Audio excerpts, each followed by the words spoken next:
Hello, everybody. It's Dave Neal, stand-up comic and host of Bachelor Nation News. In our weekly episode of Kat begging people to not be mean to her, we're going to cover Kat asking for compassion and why I believe we all owe that to her. Oh, boy. I'm going to piss off some people. It's easy to have grace for those that we love in life and very hard to have grace for a villain. And yet the longer we watch the show, Bachelor, Bachelor in Paradise, or Bachelorette, we really don't grow much as humans, do we? Because collectively, we still see someone, Greg Grippo, bad. Tino Franco, bad man, right?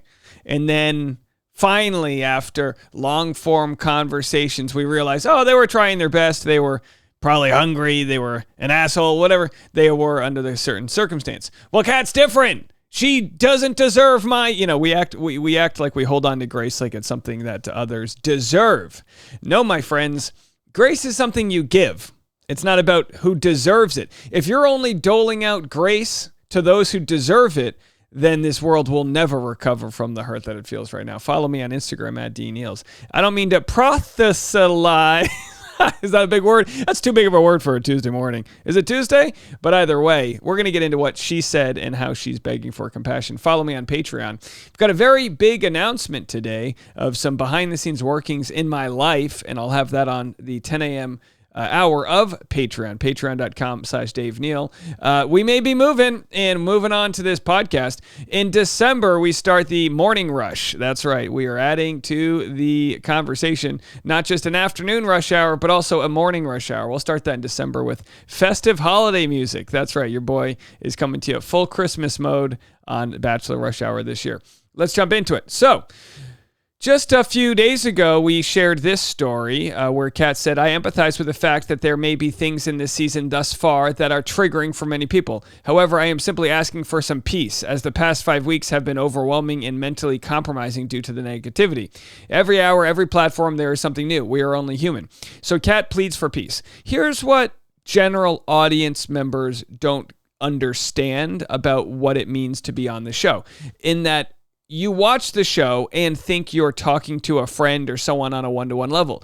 We have the parasocial relationships, that being the parallel relationships that exist with who we see on the show and the fact that we can message them on social media. So I kind of feel like my audience, if we could rate audiences, is a pretty smart audience. I think we're pretty smart. We pull the veil back on the old Wizard of Oz here, and we see that just because words come out of their mouth, whether they were edited that way or whether those words actually came out of their mouth, doesn't tell the full story.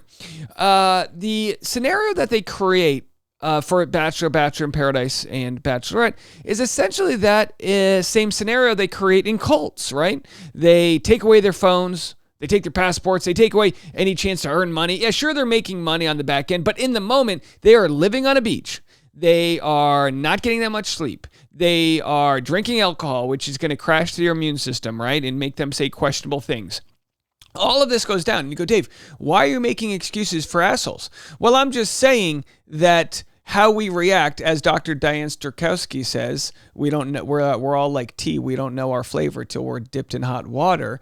I don't mean to butcher that, Dr. Diane, but that's the idea, right? So anyway, here's what Kat had to say today. This is her latest post. On reality TV, being open and vulnerable is tough. It shows that, like everyone else, we have missteps in life. We are all genuine people, and I apologize if my actions on the show inadvertently hurt others. In the unfiltered lens of reality TV, where vulnerability is both a strength and a struggle, it's a reminder that as humans, we're bound to make mistakes along this unpredictable journey. Sharing our lives with the world takes a toll on our mental well-being. This is a call for understanding and kindness, not as victims or villains, but as people on paths to figuring out our own stories. Let's recognize our shared vulnerability as humans and encourage growth, learning, and understanding as we deal with our imperfections. Now, the only critique I would have of this is, she says, if my actions on the show inadvertently hurt others, then that was her apology. It's kind of like a contingent. I'm apologizing if I did this. And it's like, if that was a personal relationship. Honey, I'm sorry if the pan I threw against the wall was denting the wall. It's like, what do you... No, that's not a good apology. I didn't throw a pan against the wall. We have cast iron. That would not be a good look. Anyway, so you see here that she's saying, come on, guys, look, it's reality TV, but if you enjoy the show and enjoy the mess that's created, just watch it, let it play out. She's going to learn her lessons from watching it back. Like I always say, it's just the wrecking ball swings way farther. Now, we said this last week, and it was met by comments that pretty much, I don't know if it flew over people's heads or if people just don't want to have compassion. Maybe it's the fact that commenters are already sort of the aggressive nature. She certainly didn't appear to care how Olivia felt. I believe she clearly said, I don't know her anything. She's backpedaling. And that led to discussion. And then, you don't have to be friends or besties to be respectful or have common decency towards others, Catherine. Kat is unlikable because she is selfish, mean, delusional, not self-aware, and immature. Kat, as far as breezes through life, always getting her way. She's only now discovering that there are consequences for her actions. John Henry made his decision. Olivia should no longer pursue him. So it kind of just goes back and forth. And it's this, we hold your happiness in our hand.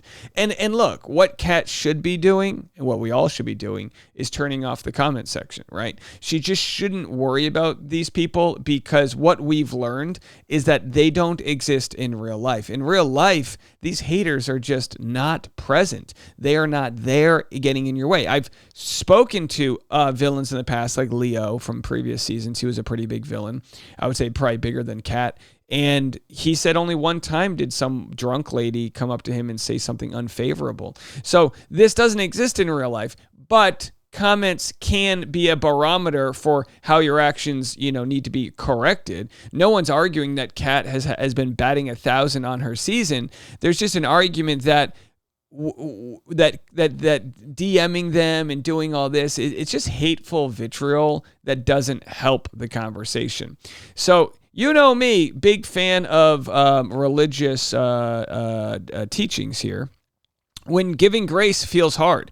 Grace is just one of those terms that we hear a lot of. Half the people's middle names are Grace. But like I said before, it has to be something given when you don't want to. Otherwise, what's the point? What's the currency of grace if it's easy? Oh, you give grace to your friends that you love, sure. But how about the enemies?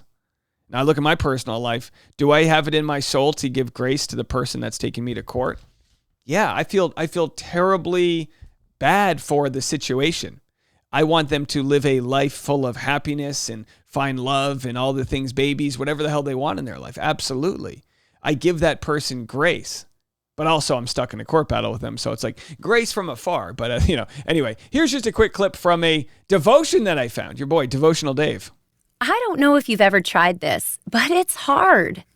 It's hard when one of the precious people living in your house gets on your last good nerve. Or Bachelor in Paradise. It's hard when a trusted friend deeply wounds you. Cat. And it's incredibly hard when people share their thoughts and opinions so freely and carelessly on social media, offering thoughts and opinions that can leave you feeling frustrated, angry, or even personally attacked.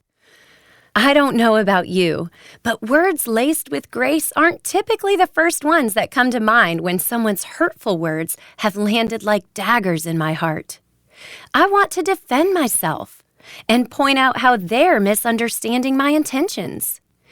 But just because speaking with grace is hard, that doesn't mean it's impossible. And Paul's words to the Colossians remind us that our words matter. Paul specifically wants us to consider our words in light of unbelievers, telling us in Colossians chapter 4, verses 5 and 6, to be wise in the way you act towards outsiders. Make the most of every opportunity. Let your conversation be always full of grace. All right, always full of grace. And then, of course, her quote is, it's easier to give grace when I remember how much I need grace. That's the law of attraction. That's the law of gratitude. You receive the thing that is the thing that you give, right? So if you're ever having a tough day or you're having a hard time finding a job, it could be that maybe, donating your time to help some other people out might be the thing that gets you out of that headspace that is already this negative feeling of lack. The problem with the internet is most people that have a negative feeling of lack are just sort of feeding that morphine drip by commenting negativity towards others. And you might say, Dave, she deserves this. Why? Because she's on a fucking TV show you watch? Come on, guys. Are we this dumb? Maybe. Collectively. Dave Neal called me dumb. I'm going to sue him for defamation. Proof that I'm not dumb. All right. Anyway, here's Tino Franco on the Rose Pricks podcast, a former villain, talking about another friend, Braden, also a former villain, and says, you know what? We didn't get it that bad. I've only hung out with Braden once and to surf. Like we texted a lot after a season because like I was just making sure, hey, how you doing? Like, I hope nobody's dragging you too hard. Because my experience was kind of weird because the actual show went so much harder on me than the fans did that I was I understood. Okay, some people get it really bad. And I just wanted to make sure he didn't, because from the little I heard from like David Neal and, a couple other people, I was like, well, I don't really feel like this dude did anything wrong. I feel like his move was very emotionally intelligent. I wish I was more like that. So Braden did get a lot of hate from some groups of people, and Tino did as well from some groups, but it didn't reach their shores. I wonder if there's sexism involved here with the way... Now hold on, folks. I'm just wondering, okay? Have some grace for me. But I wonder if there's some sexism involved between the way an all-female audience base, it's 90+% women, act towards someone like Kat or Shanae. Very attractive women, white women. And I wonder if that's different than how they forgive someone like Tino or Braden. I mean, you have to think collectively there has to be some sort of differencing on the way we deal with it. Maybe I'm more compassionate to Kat because I just see her as like a girl I might have dated in my 20s who was messy but also trying her best. Someone used that as a thing. Oh, Dave's only being nice about Kat because she's hot. You know what I mean? But I was like, well, maybe that's okay, sure. But also I think it's because you realize you've, dated these people in your past. Heck, I've got family members that are 1,000 times more the villain than Kat has been on this season. But I know it's because hurt people. And whenever people might come off with whatever anger, vitriol, we see that as anger. But I encourage people, whenever you see that anger, turn that emotion into fear. Maybe Kat's afraid of rejection. Maybe it triggers her about ways she's dealt with that in the past before she became a hot girl or whatever.